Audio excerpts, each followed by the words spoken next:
Bem, já estamos no ar para o Think Tank desta semana. Camilo Lourenço, Joaquim Aguiar e Jorge Marrão, em direto para analisar a semana política e económica. Ora, o que é que temos para si no menu de hoje?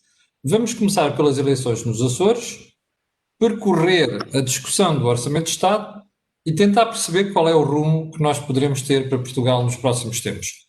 Joaquim Aguiar, o que é que achou das eleições nos Açores? Bom, as eleições dos Açores só vieram mostrar o que é que são as armadilhas das geringonças. Isto é, quando se formam alianças que não têm coerência interna, à primeira pressão forte dos acontecimentos, essas alianças revelam-se, afinal, um embuste, uma mistificação. E, portanto, o que acontece hoje ao PS nos Açores, mas também ilustra a situação no continente, é que está a pagar o custo daquilo que inventou em 2015. E aquilo que inventou em 2015 não conta o resultado eleitoral, o que conta é o resultado parlamentar. E se no Parlamento se forma uma maioria, é essa maioria que deve governar. Durante alguns anos, esta inconsistência foi sendo encoberta pelas circunstâncias favoráveis que tinham sido oferecidas pelo poder anterior, no período de 2011 a 2014 ou a 2015, mas ao primeiro embate sério, o que se verifica é que, afinal, essa aliança não existia. Ora, o que vemos neste caso é a ilustração daquela fábula da rã e do escorpião. Mas, ó Joaquim, deixe-me só fazer-lhe aqui uma pergunta antes de prosseguirmos na fábula, que é a seguinte: nos Açores não havia uma geringonça. O Partido Socialista tinha a maioria absoluta. Claro, mas o que se passa nos Açores. Eu queria guardar, sim, mas eu queria guardar os Açores como um projeto piloto para o que se pode passar no continente para depois, para a segunda parte. Gostava de tentar perceber, em sua opinião, porque é que acha que houve aqui uma divergência grande e que subia nas sondagens e a estrondosa derrota que o PS teve nos Açores. Não, vamos lá ver exatamente o que é que se está a falar. É que nos Açores há 24 anos que havia maioria absoluta do PS. Portanto, não se punha o problema da geringonça. Agora, quando há maioria relativa do PS, é que vem ao de cima a ilustração de que a solução da geringonça é um embuste. Porque agora que era preciso recorrer à geringonça, afinal verifica-se que não se pode. Nos Açores, em 2015. Sim, mas ó Joaquim, mas mesmo que houvesse uma geringonça, imagina entre o PS e o Bloco de Esquerda nos Açores, não conseguiam suplantar a maioria que a direita já tem. E, portanto, não tem agora o argumento da maioria parlamentar que utilizaram em 2015. Mas o ponto essencial está na fábula, na questão da rã e do escorpião. A rã, bem intencionada e caridosa, aceita transportar o escorpião. O escorpião precisa de ser transportado, mas está na sua natureza atacar a rã. Ora, Sim. há partidos que se chamam partidos exteriores, isto é, partidos que estão fora do arco da governação, que quando são introduzidos no arco da governação, entram na fábula da rã e do escorpião. Na posição de escorpião. Isto tanto é válido para a questão do PS e os partidos à esquerda, como é igualmente válido para a questão do PSD e partidos à direita. Porque se o PSD quiser cometer o erro do PS 2015 e iniciar negociações com um partido exterior que não respeita as regras do pluralismo democrático e que se chama Chega, então vai repetir o mesmo erro da rã e do escorpião depois de ter visto o que é que aconteceu à rã anterior. Ora, isso é absurdo. Então, o que é a solução para os Açores? É a solução do PS como governo minoritário. E negocia as maiorias parlamentares, caso a caso, diploma a diploma. Joaquim, antes de ir ao Jorge, quero lembrar às pessoas que o Think Tank e o Meltox têm ajuda à produção do grupo Sendis e a Alidata, que faz software de gestão para empresas. Jorge, antes de prosseguirmos para a solução, qual é a tua leitura das eleições dos Açores? Bom, a minha leitura das eleições dos Açores é que a democracia funciona, nem que seja a prazo. Ou seja, à medida que a governação vai decorrendo ao longo do tempo, as pessoas vão percebendo quais são os problemas que a governação e a arquitetura que a suporta pode gerar um conjunto de problemas. E realmente, para qualquer analista, é surpreendente o facto de os partidos que já tinham aparecido nas eleições nacionais no Parlamento, agora aparecem reforçados no Parlamento, diria, da região. E, portanto, essa é uma grande lição para os democratas e para as virtudes da democracia. No fundo, ter a capacidade de reorientar a política a cada eleição que se faz. E, portanto, devemos saudar este tipo de, vamos lá ver, de recomposição. O Joaquim está a referir um tema bastante complexo, que é a ideia de que há partidos da governação e há partidos exteriores. É verdade. A questão é saber qual é o momento em que os partidos exteriores se tornam partidos do interior, ou seja, partidos que percebem qual é a responsabilidade que têm quando se está a governar. E isso é muito notório, e foi notório no caso da Geringonça a nível nacional. E não é por acaso que, diria, a própria violência verbal, os ataques sucessivos, a forma como tudo isto tem sido feito no debate do Orçamento de Estado, revela que os três partidos, ainda que o Partido Comunista tenha sido muito mais, diria, institucionalista e mais comedido, revelam que foram surpreendidos pelos acontecimentos. E foram surpreendidos porque, afinal, aquilo que poderia ser uma reivindicação normal num arranque de uma geringonça, que era um namoro e uma paixão momentânea, à medida que o casamento se vai consolidando, vai-se apercebendo que há divergências insanáveis. E essas divergências ressaltam imediatamente. E, portanto, é uma lição também que nós também devíamos retirar. A chegada do Partido Popular Monárquico, do Chega e da Iniciativa Liberal revela que uma parte da população não está em com os tais partidos do arco de governação, como diz o Joaquim. Eu estava-me a lembrar, o Partido Socialista teve já 60 mil votos nos Açores e agora anda na ordem, penso que é nos 35 mil. Portanto, é um número muito diferente. O CDS, é verdade, caiu, mas não caiu tanto como provavelmente se anunciaria, e nasceram as forças políticas que já tinham nascido no continente, apareceram nos Açores.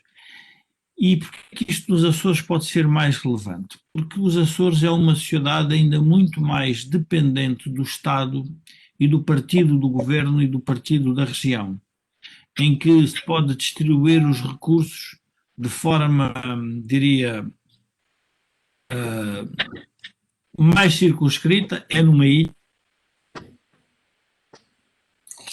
Isto é um aviso à navegação a todos os partidos. É um aviso que nós não devemos menosprezar, porque, para além de revelar que há sempre revela também Jorge, estamos com os Jorge, estamos com Ou seja, Jorge, estamos com tradicionais problemas de net aí do teu terminal. Tem alturas em que não se eu posso percebe. tentar mudar. Sim, vou-te pedir que Eu vou faças tentar- isso, por favor. Eu confesso que não consigo perceber como é que o teu operador ainda não conseguiu resolver esse problema. Mas enfim, tenta lá mudar a ver Mas eu agora já se isso. mudei. Fala. Já Vamos lá. mudei. E portanto, o que eu estava a tentar o que iria concluir é a necessidade que os partidos do extremo têm, os partidos exteriores, de pensarem que quando querem ajudar à governação de um país, têm que assumir outro tipo de responsabilidades. A responsabilidade de protesto não é suficiente para a governação. Ela é muito mais complexa e, por vezes, tem que se comprometer com decisões cujos resultados são imprevisíveis. Mas esse é o ato de governar. O ato de governar é assumir riscos e antecipar um conjunto de problemas, e tudo aquilo que é produzido depois pode ter consequências, umas vezes benéficas, outras vezes nefastas. Nos Açores, eu talvez salientasse mais o facto de nós estarmos perante uma sociedade fechada por natureza, eu diria quase por circunstâncias históricas, mas que de repente se abre e olha para outro tipo de diversidade, se quisermos, partidária. E faria também aqui um outro comparativo, que é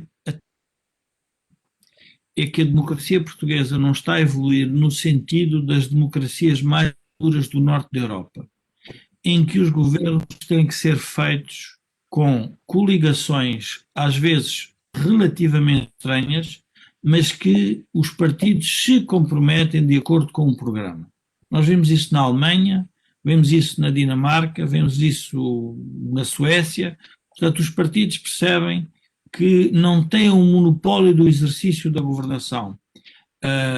Ou então teríamos que caminhar para um regime diferente, o regime americano presidencialista, em que o presidente absorve todas as sensibilidades e ganha um campo ou ganha outro, e depois vai fazendo a leitura das circunstâncias políticas a cada momento. O presidente dos Estados Unidos não necessita de fazer coligações para exercer o poder. Precisa de gerar algum tipo de consensos para um conjunto de matérias, mas ele próprio incorpora as divisões ideológicas da sua esfera de influência. E isso é algo que podemos assistir em Portugal e que deveria levar os partidos mais pequenos a repensar o seu posicionamento. Antes de continuarmos, eu quero perguntar ao Luís Trigo, que é nosso espectador e que veio aqui colocar um comentário, onde é que ele viu neste programa qualquer um dos comentadores menosprezar o Chega. Primeiro ponto, ao Luís Trigo, nós não temos que tomar posição por nenhum partido. Não tenho eu, nem o Joaquim, nem o Jorge. E muito menos eu, porque sou jornalista. Portanto, nós aqui não estamos para tomar posição por partidos. Nós estamos a fazer análise política. Portanto, eu acho que você devia rever a forma como interpretou o que quer que tenha sido dito aqui dos resultados eleitorais. Segunda questão, ô Jorge, e também Joaquim, o Luís Cadete, e já não é a primeira vez que ele faz comentários aqui, pede para comentarmos uma coisa tão simples quanto o que é que aconteceu com as sondagens que erraram estrondosamente. Pergunta ele. Vocês têm alguma explicação para isso? É que, de facto, eu quero recordar às pessoas que as sondagens internas do Partido Socialista nos Açores apontavam para um valor entre os 38% e os 49%. Ora, foi tudo menos aquilo. Há alguma explicação para isso? Eu ia relembrava o Joaquim há uns meses atrás enviou-me um texto de uma politóloga americana, que eu já não me recordo o nome, em que ela defendia que, para além dos eleitorados que são mais ou menos fixos, de vez em quando fazerem o seu movimento, o swing, ou seja, mudam de campo. Jorge, ficaste sem net. Ficaste sem net. Não, mas eu neste momento estamos com a net. O que acontecia era que em muitos estados, nos Estados Unidos, o que ela tinha notado é que quem mudava eram os eleitores. Havia eleitores que tinham votado nas eleições anteriores, não votavam nas seguintes e mudavam o panorama eleitoral, o que é normalmente um problema para as empresas de sondagem, porque as empresas de sondagem têm uma base mais ou menos fixa, com um conjunto, obviamente, de, de mecanismos estatísticos e matemáticos para concluírem sobre o resultado os possíveis resultados eleitorais, mas o que surpreende muitas vezes são novos eleitores que aparecem. Novos eleitores não é jovens eleitores, são aquelas pessoas que durante, se calhar, 2 ou 3 eleições se abstiveram e de repente decidem votar. E isso não aparece, obviamente. E o estudo é interessante exatamente por causa dessa perspectiva, que é o eleitorado pode estar a mudar. Podem ser novos eleitores a aparecer. Joaquim, qual é a sua explicação para tanta grande divergência entre a sondagem e o resultado eleitoral? Eu vou dar atenção com um registro histórico em relação à primeira maioria absoluta do PSD sozinho em 1987. Tinham-se realizado eleições em 1985, as célebres eleições em que apareceu o PRD, que depois vai provocar a crise parlamentar que desencadeou a realização de eleições antecipadas.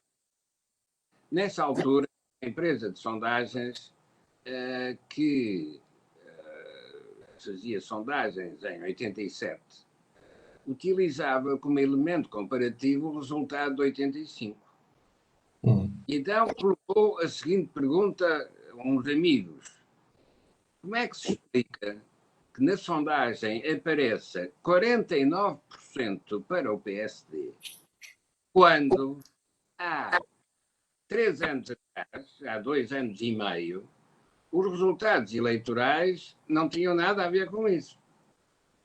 A explicação era o eleitorado já tinha mudado e não tinha avisado que tinha mudado. E, portanto, quando respondia em 87, tinha um perfil completamente diferente daquele que vinha de 85. A consequência desta disparidade não é suscetível de correção pela empresa de sondagens, porque a empresa de sondagens trabalha com uma amostra que vem das eleições anteriores. Ora, quando há este tipo de discrepância, a conclusão analítica que levou a prever que haveria maioria absoluta do PSD é que quem tinha mudado era o eleitorado. Ora, isto teve particular importância porque, não sei se ainda se lembram, mas a decisão de haver eleições antecipadas foi uma decisão do Presidente da República. E o Presidente da República, da altura, estava informado disto mesmo. Estava. O Dr. Mário Soares estava informado disto? Quer dizer, é um dos problemas dos conselheiros. Nunca podem saber uma coisa e não transmitir à pessoa com quem trabalham. Portanto, nós ficamos assim a saber que o conselheiro Joaquim Aguiar informou o Dr. Mário Soares do que se passava. Não, é de fazer. E, portanto, esta informação, não quer dizer que ela tenha acreditado nisso. Mas, sim, isso é outra coisa, Joaquim, isso é outra coisa. Mas parte do princípio que acreditou nessas coisas, como acreditou noutras, ainda por cima a seguir confirmou-se. Ora, no caso dos Açores, a mudança que acontece não é só significativa para os Açores, é também significativa para o continente. Ora bem. O eleitorado está a mudar. E para isso importa agora voltar a uma questão anterior, que é qual é a natureza do Chega e qual é a natureza destes novos partidos. Joaquim, deixe-me só pedir às pessoas que são do Chega, que às vezes vêm aqui comentar, para ouvirem bem primeiro, ok? Nós não falamos mal de ninguém, nós analisamos, é a nossa função aqui, porque já houve alguém que veio aqui outra vez com a conversa. Portanto, ouçam bem o Joaquim vai dizer, se faz favor. Ora bom, também foi um problema identificar a natureza do PRD. Quando o PRD apareceu, identificar a natureza do PRD era particularmente importante. E o que o PRD mostrou é que num sistema eleitoral super estável havia uma fluidez escondida, uma fluidez oculta. Ora, foi isso que o PRD revelou. Estes partidos que aparecem agora revelam a mesma coisa. Aparentemente, à superfície está tudo como sempre esteve. De facto, em profundidade, há movimentações. E aí temos depois que perguntar qual é a natureza destas novas entidades que aparecem. Temos que procurar essa natureza nos seus programas ou nas suas declarações. O que acontece no caso do Chega é que programa e declarações são incompatíveis com o programa e as declarações do PSD. Mas posso dizer exatamente o mesmo em relação ao Partido Comunista e Bloco de Esquerda em comparação com o que é e foi, historicamente, o PS. Por isso é que era possível prever em 2015 que esta solução de maioria parlamentar ia terminar mal. Começou por terminar em 2019, quando já não há posições conjuntas, isto é, cada um dos escorpiões quis evoluir por si, aproveitando a rã só quando lhe convinha, e quando subitamente uma crise agita as águas do rio, o que se verifica é que os escorpiões querem saltar da rã porque não querem ser arrastados pela rã. E, portanto, também em relação ao que se passa nos Açores, o que deve ser feito é um governo minoritário que force os outros partidos a mostrarem o que querem, caso a caso, diploma a diploma. Ó Joaquim, então agora eu faço-lhe outra pergunta. Porquê é que neste momento, depois de serem oposição, os partidos de direita que têm maioria não são capazes de se unir para encontrar uma alternativa de governo? E é importante responder a esta questão nos Açores, porque esta mesma questão pode-se colocar no continente no próximo ano, se esta segunda vaga da pandemia der cabo da economia e puser o PS a cair fragorosamente. O que tem a mesma resposta que tem sempre, em todas as circunstâncias, porque não tem nada a ver com os protagonistas, tem a ver com a teoria.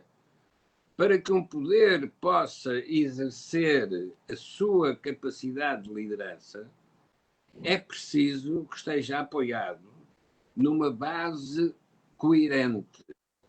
Porque se não estiver apoiado numa base coerente, não consegue fazer nada. Mas é aí que aparece a teoria do Partido Charneira, que era do Salgado Zanha, a teoria do Partido Charneira, que não é um partido de aliança com outros, é um partido para governar em posição minoritária, forçando os outros o que querem. Não é uma posição cómoda, porque é muito melhor ter uma maioria parlamentar, mas é uma posição de responsabilidade, porque quem está no poder mostra o que quer, quem está na oposição tem que explicar porque é que não quer. Ora, esta clarificação das coisas permite que a rã transporte de vez em quando um escorpião e o leve a terra firme. Salvou-se o escorpião, mas não. O chegar a terra firme não tem nada a ver com a rã, tem a ver com o escorpião em casa, não é? Porque é ele que dá a ferroada. Dá a ferroada se não estiver informado que ao dar a ferroada morre ele também. Ora, Pois, esta mas, Esta Sim.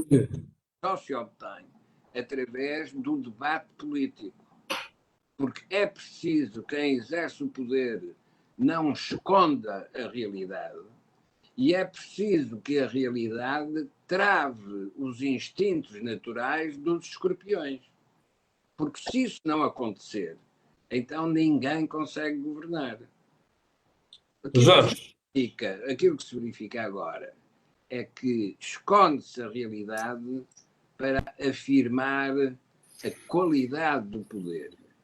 Deve ser exatamente ao contrário. Deve-se mostrar a realidade para, em função da realidade, justificar o que o poder está a fazer.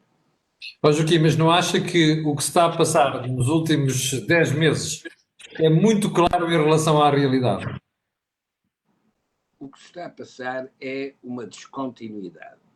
Uma descontinuidade significa que todos aqueles que apostam na evolução na continuidade, que, como se lembram, era o slogan e a orientação do professor Marcelo Caetano, quem aposta na evolução na continuidade fica surpreendido quando chega ao dia 26 de abril de 74. Fica surpreendido quando, de repente, à sua frente se abre um abismo. Ora, esta crise sanitária e a crise económica que lhe está associada produzem uma descontinuidade no campo político. Ó Joaquim, deixa-me ir ali ao Jorge para perguntar ao Jorge se não acha que esta ideia de termos um governo minoritário do PS nos Açores é um bocado maquiavélica, estilo, deixa-os lá enterrarem-se ainda mais, que isto vai ficar pior, e numas próximas eleições, nomeadamente antecipadas, o PS leva um chimbalau ainda maior. Não sei bem qual é a ideia política que o Joaquim quer que aconteça ao PS, mas eu iria levar aqui a nossa conversa para um caminho talvez um bocadinho diferente e que origina, na minha opinião, pode originar estas divisões quase que insanáveis entre os partidos para a governação. A verdade é que Portugal, desde da crise de 2011, deixou de ter um projeto político coerente, ambicioso e uma ideia para onde é que queria levar o país. E apareceu em 2011 o governo de Passos Coelho, que tinha exatamente tinha uma ideia por onde é que queria levar o país. O PS e a esquerda e a comunicação em geral quiseram associar à questão da austeridade em vez de associar à questão da mudança de hábitos da sociedade, que obviamente estaria numa fase inicial um período mais austero, mas era uma austeridade que iria gerar crescimento. Aliás, a esquerda gozava dizendo que era uma austeridade que afinal não era expansionista. E depois, quando o governo de António Costa começa a governar, recebe os benefícios da austeridade do passado, ou seja, tínhamos já uma balança externa equilibrada e tínhamos uma descida acentuada dos déficits públicos. Portanto, o país estava a corrigir a trajetória para depois encontrar um novo caminho.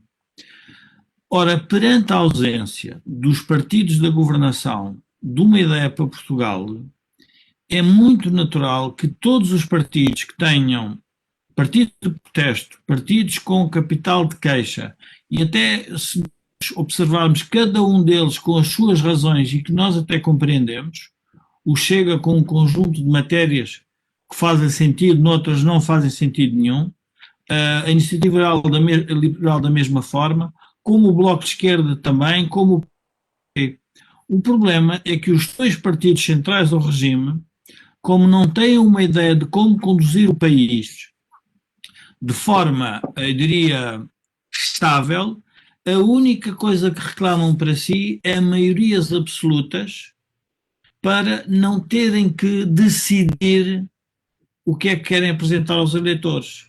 E, portanto, o que fazem é um jogo perverso, porque é um jogo em que basicamente dizem nós vamos ocupar o poder e vamos fazer melhor que o anterior. Ora, isso não é suficiente. Temos de nos lembrar que, e isso é muito importante, que a estabilidade da primeira legislatura da Geringonça resulta de um acordo escrito também, resulta de uma imposição do ex-presidente da República, e temos isso era importante, e também resulta do próprio, diria, da confluência da escolha do inimigo que era o governo de Passos Coelho. Mas isso tudo já passou, portanto já é história. E, portanto, já não vale a pena voltarmos a culpa é do Passos Coelho, já ninguém acredita nada disso, a culpa agora já não é. Aliás, ouvi um político que me dizia assim, porque é que não culpam já o Dom Sancho I? Exatamente. Quer dizer, às tantas Já andamos agora vamos ao Afonso Henriques, não é? nos Afonso Henriques, portanto, andamos sempre para trás e as pessoas já perceberam que isso também não é, não, quer dizer, não tem nada a ver com isso. E portanto, eu acho que também há aqui eu considero que há havendo uma falta de liderança política sobre o projeto, os partidos com protesto e que não veem um conjunto de matérias a ser solucionadas têm que ganhar naturalmente espaço. Isto nós não tínhamos dúvida, porque os eleitores têm que se agarrar àquilo que lhes interessa. E aquilo que interessa aos eleitores, expresso quer nos votos do Chega, quer nos votos da Iniciativa Liberal, ou, se quisermos, do Partido Comunista ou do Bloco de Esquerda, é diferente dos dois partidos do arco de governação e que são centrais ao regime. E, portanto, vamos ter que caminhar no sentido, como o Joaquim dizia, que é alguém vai ter que governar, porque esse é o princípio da democracia, alguém que governe, o Parlamento pode fazer as maiorias mais esdrúxulas que se quiser, mas há uma coisa que fica clara, governa com base numa ideia e os outros partidos têm que dizer o que é que estão de acordo e o que é que não estão de acordo. Faz parte do jogo democrático. Joaquim, olha, tinha aqui um espectador que pergunta porque é que não resolve os problemas de telecomunicações aí. Eu estava, eu não posso responder a isso, obviamente, mas estou quase tentado a pedir aos meus amigos da Altice, ao André Figueiredo, para te mandar alguém em casa para resolver esses problemas. É só uma piadinha. Portanto, é para as pessoas que já me escreveram aqui a colocar as questões de telecomunicações. Ó, Joaquim, vamos voltar ao continente. Estas divergências e estes antagonismos que o Joaquim está a notar nos Açores, aliás, estas discrepâncias na opinião e na posição dos vários partidos dos Açores, isto, segundo percebi pelas suas palavras, está bem patente no que está a passar neste momento no continente, com a discussão do Orçamento de Estado. Não só está patente, como é natural que esteja, porque, digamos, os Açores não são um caso excepcional que diverge do caso normal. Não, o caso dos Açores está perfeitamente integrado numa normalidade que é idêntica à que se encontra no continente. Porque vamos ver uma coisa, quando vivemos numa situação de incerteza, estabelecer um orçamento para um período de incerteza é a mesma coisa que jogar à roleta no casino. É a receita segura para a falência e para a ruína do jogador. Porque é da natureza da incerteza que o orçamento tenha de ser flexível. Porque as políticas podem ser firmes e constantes, mas o que custa cada uma das políticas depende de circunstâncias que essas políticas não controlam. Nós estamos todos os dias a ouvir notícias sobre a crise sanitária, mas nunca ouvimos notícias sobre o que é que está a acontecer aos balanços das empresas, o que é que está a acontecer no emprego e o que é que vai acontecer nos rendimentos. Porque a verdadeira calamidade da crise sanitária vai se encontrar na economia. Mas imediatamente a seguir transfere-se para uma crise política de intensidade inédita. Porque nós, nas crises anteriores, ainda podíamos recorrer ao Fundo Monetário Internacional ou ao Banco Central Europeu. Nesta crise, o nível de endividamento que vai ser criado em todos os Estados, e em particular nos Estados europeus, vai tornar evidente uma coisa muito simples. É que só na escala europeia é que há resposta para essas questões do endividamento. E tal como nos Estados Unidos, a Reserva Federal é criada pelo presidente Hamilton porque os Estados estavam endividados depois da Guerra Civil, também na União Europeia, a transformação política vai se dar no sentido de serem necessárias instituições de escala europeia para responderem a estes problemas. Ou seja, o federalismo europeu não surge por força das ideias, surge por força das necessidades. E a política trabalha com necessidades. Defende-se com ideias, é verdade. Vende ideias para encobrir o que faz. Mas, em última análise, é o que faz o que conta. E o que faz é em função da realidade efetiva das coisas. Essa realidade efetiva das coisas vai ser marcada no futuro imediato por uma coisa muito simples. Desapareceu o capital e só há dívida. Ora, gerir dívida não é uma coisa que gerir capital. Não há nome para o dividalismo. Há nome para o capitalismo. Agora, o dividalismo não existe.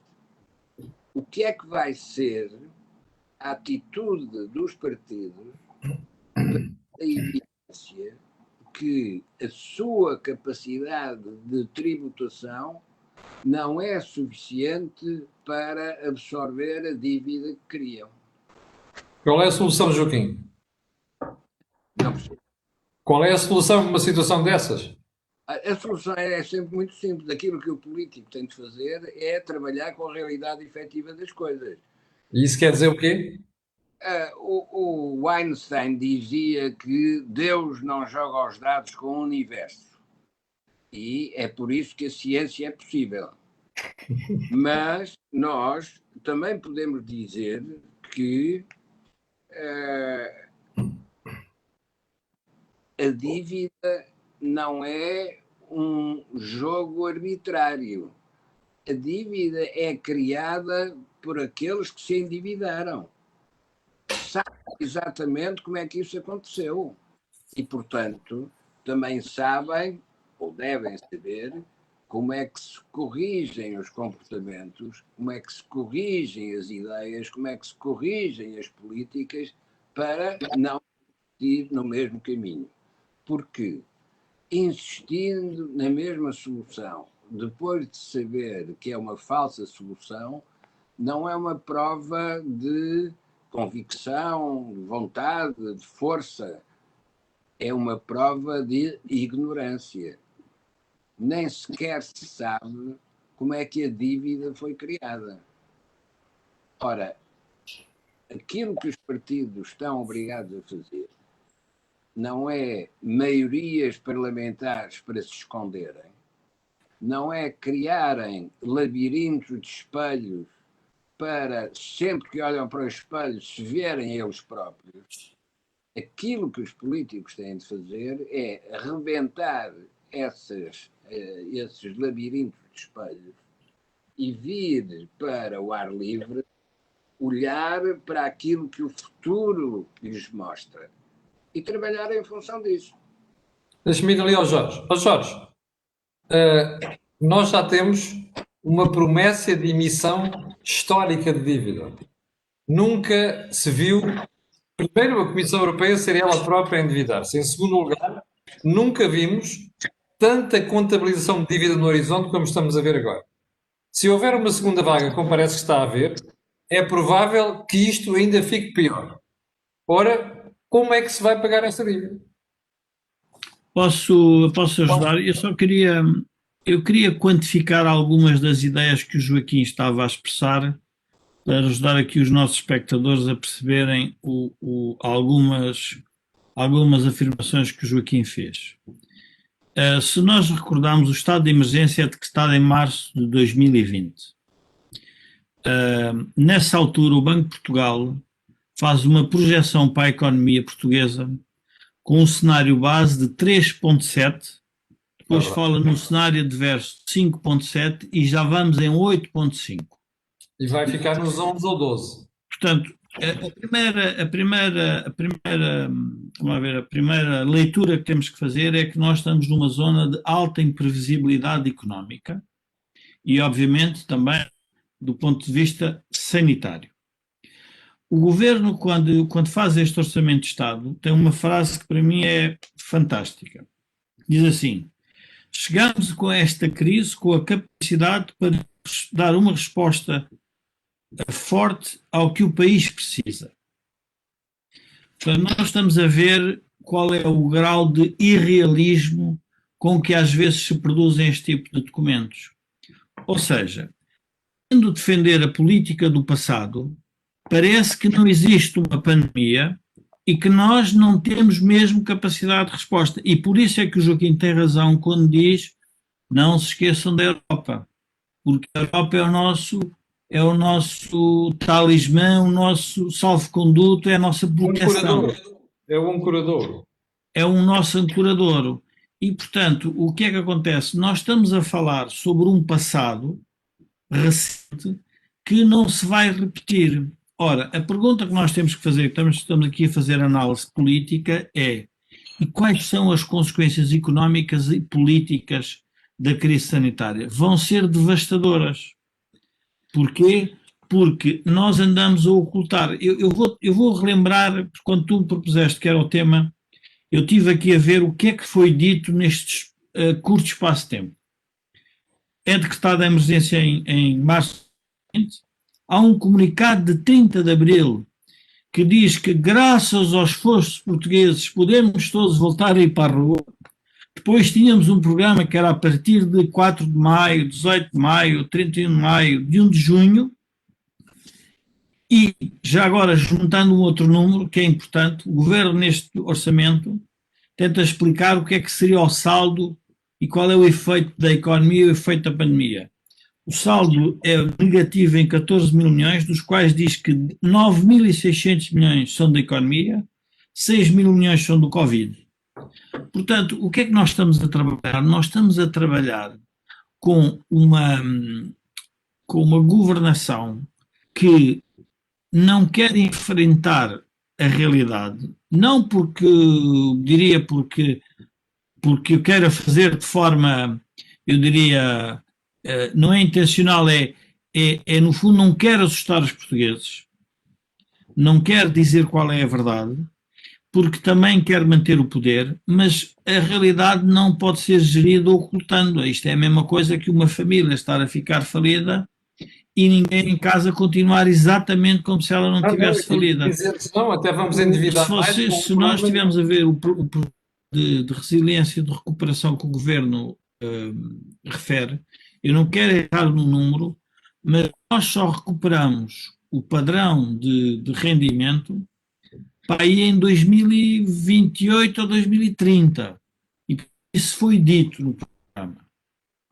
E, portanto, nós temos que compreender que há uma dose de realismo, porque não se sabia qual era, no fundo, a origem da crise pandémica nem as suas consequências, e também tem que haver uma dose de realismo relativamente à questão económica. Eu devo ver. Não, nós também deixámos de te ver, Jorge. Estamos a ouvir, o que já não é nada mal, tendo em conta aquilo que normalmente acontece com as tuas transmissões. Estou mesmo tentado a pedir para um outro operador e a resolver o teu problema aqui a casa. Joaquim, vamos voltar a si. O orçamento acabou de ser aprovado.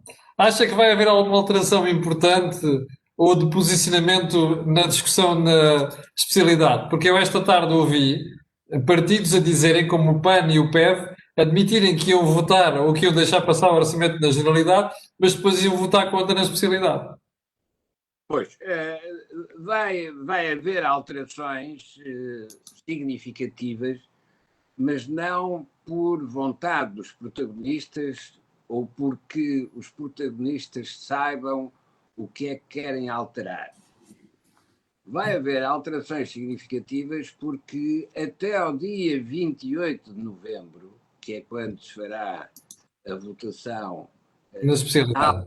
global, o mundo muda. E o mundo muda, para bem ou para mal, a partir do dia 13 de novembro. Isto é, Por causa das eleições dos Estados Unidos. para bem ou para mal. Mas, em qualquer circunstância, os que votarem no dia 28 de novembro não serão os mesmos que votaram hoje, porque alguma coisa lhes vai acontecer neste intervalo. Isto é, as convicções podem ser muito fortes, mas a evidência da realidade muda mesmo o São Paulo. E, de repente, vamos ter responsáveis políticos que se convertem a uma nova religião. O que é que eu suponho que será a estrutura essencial dessa nova religião?